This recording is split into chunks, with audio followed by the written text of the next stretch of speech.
दिल्ली में आज रेखा गुप्ता सरकार का पहला बजट आने वाला है। बजट का आकार बढ़ाने की भी चुनौती है और माना जा रहा है कि इसमें 4,000 करोड़ का इजाफा हो सकता है। पिछला बजट 76,000 करोड़ का था। इस बार उम्मीद 80,000 करोड़ के बजट की। उससे पहले पूरा कैबिनेट दिल्ली के कनॉट प्लेस स्थित हनुमान मंदिर पहुंचा। बजट से पहले दिल्ली की मुख्यमंत्री रेखा गुप्ता अपनी कैबिनेट के साथ कनॉट प्लेस स्थित हनुमान मंदिर में दर्शन करती नजर आई।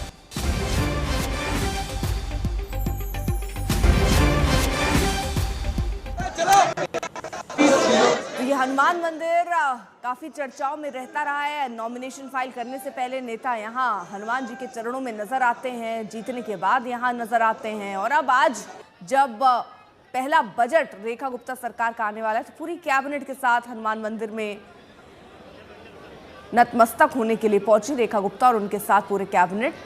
और 80,000 करोड़ का बजट बताया जा रहा है कि हो सकता है और इसमें कई ऐसे फोकस एरिया हैं जिनको बड़ी ही मेहनत के साथ जानकारी दी जा रही है। अलग अलग लोगों से मुलाकात करने के बाद तय की गई हैं, बनाई गई हैं। पिछले साल 76,000 करोड़ का था, अब इस बार 80,000 करोड़ का बजट जो है वो पेश होगा, ऐसी संभावना नजर आ रही है।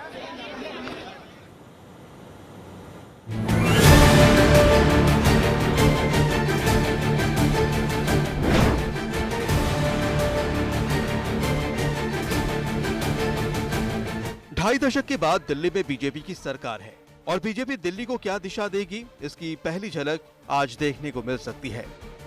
आज दिल्ली का बजट पेश होने वाला है। ये रेखा गुप्ता सरकार का पहला बजट है। बजट का आकार बढ़ाने की भी चुनौती है और माना जा रहा है कि इसमें 4,000 करोड़ का इजाफा हो सकता है। पिछला बजट 76,000 करोड़ का था। इस बार उम्मीद 80,000 करोड़ के बजट की है। दिल्ली सरकार ने हर वर्ग को साधने की कोशिश की है। बजट से पहले खीर बनी और हर तबके के कुछ लोगों को खिलाई गई। आपके समर्थक रहे ऑटो वाले भी खीर खाने पहुंचे। दिल्ली सरकार ने हजारों सुझाव लिए और फिर बजट बनाया। हमें 3,303 सुझाव प्राप्त हुए और व्हाट्सएप नंबर के जरिए 6,982 सुझाव हमें मिले, तो लगभग 10,000 सुझाव, जिसमें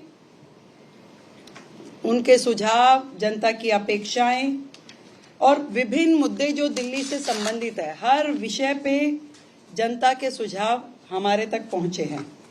और ये सभी सुझाव विकसित दिल्ली बजट का प्रारूप तैयार करने के लिए बहुत ही काम आए।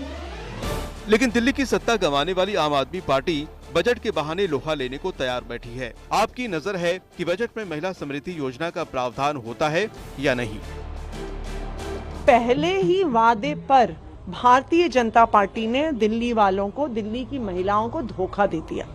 तो हम उम्मीद करते हैं कि अब इस बजट में दिल्ली वालों को धोखा नहीं मिलेगा और एक जिम्मेदार विपक्ष होने के नाते हम ये भूमिका जरूर निभाएंगे कि भारतीय जनता पार्टी ने जो वादे किए हैं उन वादों को हम पूरा करवा के रहेंगे।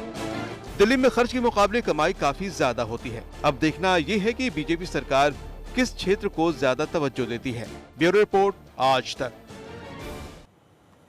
कुमार कुणाल हमारे साथ, हमारे सहयोगी इस वक्त जुड़ चुके हैं और जानकारी के साथ। कुमार कुणाल, बजट में पैसे तो बढ़े हो सकते हैं, लेकिन कौन कौन सी योजनाएं या किन किन क्षेत्र में फोकस इस बजट पर सरकार का हो सकता है?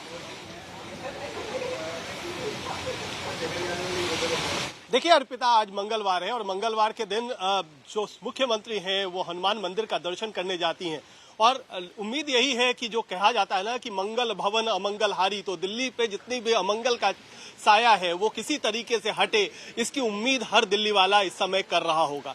बात वही है कि कहां पर फोकस होगा, क्योंकि पिछली सरकार का जो फोकस था वो बहुत ज्यादा सब्सिडीज पर था। तो सब्सिडी नहीं हटाई जाएगी, ये सरकार बीजेपी की भी कह रही है कि सब्सिडी नहीं हटाई जाएगी। साथ ही साथ जन कल्याणकारी, लोक कल्याणकारी घोषणाएं भी की जाएंगी। लगभग 5,100 करोड़ रुपया जो है वो महिला सम्मान निधि के तौर पर घोषित किया जाएगा। इसकी पहली ही घोषणा की जा चुकी है जब कैबिनेट ने इसको मंजूरी दी थी। हालांकि पिछली आम आदमी पार्टी सरकार ने भी 1000 करोड़ की घोषणा की थी पिछली बजट में, लेकिन लागू नहीं कर पाई थी। एक भी पैसा किसी भी महिला को नहीं दिया गया था।